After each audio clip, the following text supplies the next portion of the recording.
అందరూ జైలుకి వెళ్తారు జగన్తో ఉంటే గనక అన్నటువంటి ఒక భయం కల్పించడం ఇక్కడ.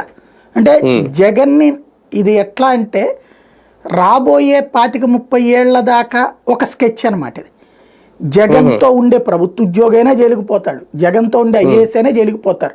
ఇవాళ కదా రేపు భవిష్యత్తులోనైనా సరే, అంటే రేపు వాళ్ళు పొరపాటు పవర్లోకి వచ్చినా సరే అతనికి సపోర్టింగ్గా మీరు ఉండకండి, చూడండి మేము ఇట్లా జైళ్లలో పెట్టించాం. అదే మేమున్నప్పుడైతే జగన్ కానీ రాజశేఖర రెడ్డి కానీ ఏమైనా చేయగలిగారా అంటే, చంద్రబాబుతో కానీ తెలుగుదేశంతో కానీ ఉంటే గనక ఏ అధికారికి ఏం కాదు. పైగా అధికారులు ఎవరైతే కీలకమైన పాత్రలు పోషిస్తారో వాళ్ళందరికీ ఇంకా నజరానాలు లభిస్తాయి.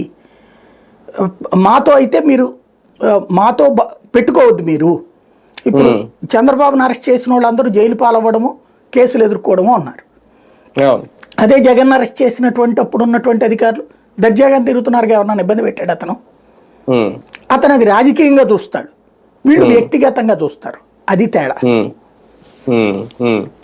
కానీ అంటే మధ్యలో అధికారులు నలిగిపోతున్నారు, పైగా ఐఏఎస్ ఐపీఎస్ టార్గెట్ చేయడం. అంటే ఈ కేసు కాకపోయినా మన పిఎస్ఆర్ ఆంజనేయులు ఆయనకు మీద 2 కేసులు, ఆ సివిల్ ఎగ్జామ్ గురించి, ఆ కాదంబరి జత్వాని, ఇందులో వీళ్ళు అంటే ఎవరు అధికారంలోకి వచ్చినా వాళ్ళ సంబంధిత అధికారులను తెచ్చుకునే విషయంలో ఈసారి ఆలోచించాల్సిన పరిస్థితి ఇప్పుడు క్రియేట్ అవుతుందా?